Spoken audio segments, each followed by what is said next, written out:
ঢাক, ঢোল, শঙ্খ আর উলুধ্বনিতে আড়ম্বরে রাজধানীর রামকৃষ্ণ মিশনে পালিত হল মহা অষ্টমীর কুমারী পূজা।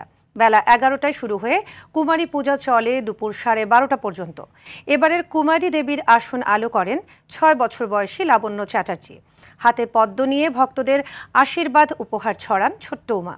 নাজমুল হোসেন সামনের ক্যামেরায় রিপোর্ট করছেন শাকিলা করিম। দেবী উপাসনার এক মহৎ ও অনন্য আচার হল কুমারী পূজা।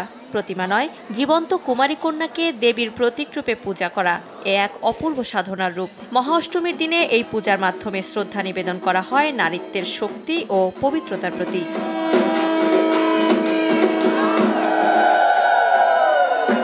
কুমারী পূজা কেবলমাত্র একটি আচারিক অনুষঙ্গ নয়, বরং এটি নারীর মর্যাদা, শক্তি এবং অন্তর্নিহিত দেবত্বের স্বীকৃতি। এবারের কুমারী দেবী লাবণ্য যেন সেই নির্মল মুখাবয়বেরই প্রতিচ্ছবি। দেবীর রাজরাজেশ্বরী মূর্তি মহাগৌরী রূপে পূজিত হলেন লালমনিরহাটের মেয়ে লাবণ্য।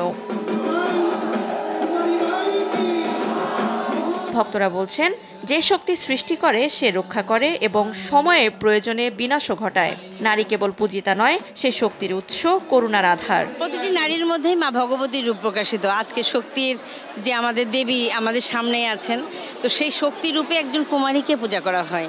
তো একজন নারী হিসাবে অবশ্যই আমি গর্বিত। দেশের জন্য মঙ্গল হয়, সবাই যেন আমরা আবার 2026 একসাথে আমরা হতে পারি। মা কুমারীকে যেন সবাই মাতৃজ্ঞানের রূপে পূজা করে। সবাইকে যেমন ভালোভাবে সুস্থভাবে থাকতে পারি, কুমারী মায়ের কাছে আমার এটাই প্রত্যাশা। আমরা এখানে হিন্দু, বৌদ্ধ, খ্রিস্টান, মুসলিম সবাই একসাথে থাকবো, সবাই আমরা ভাই ভাই, সবাই যেন ভালোভাবে থাকি, এটাই আমাদের প্রত্যাশা। এটা নারী সমাজের প্রতি একটা বিশেষ বার্তা যে আমরা নারীদেরকে সম্মান করব, শ্রদ্ধা করব। শাস্ত্রমতে কোলাসুর যখন স্বর্গ, মর্ত ও পাতাল জুড়ে তাণ্ডব চালাচ্ছেন, তখন দেব ও ঋষিকুল শরণাপন্ন হয়েছিলেন দেবীর। দেবতাদের উদ্ধারে দেবী কুমারী রূপে কোলাসুরকে বধ করেছিলেন। সেই থেকে কুমারী পূজার প্রচলন। অত্যাচার থেকে এই ত্রিভুবনকে রক্ষা করার জন্যে দেবতারা সবাই এই দেবীর জাগরণ চেয়েছিলেন এবং দেবতাদের প্রার্থনাতে, তাদের স্তব স্তুতিতে সন্তুষ্ট হয়ে স্বয়ং আদ্যাশক্তি মহামায়া দুর্গা রূপে পৃথিবীতে অবতীর্ণ হয়েছিলেন। মালিনী এলেন, এসে বর দিলেন ভক্তদের।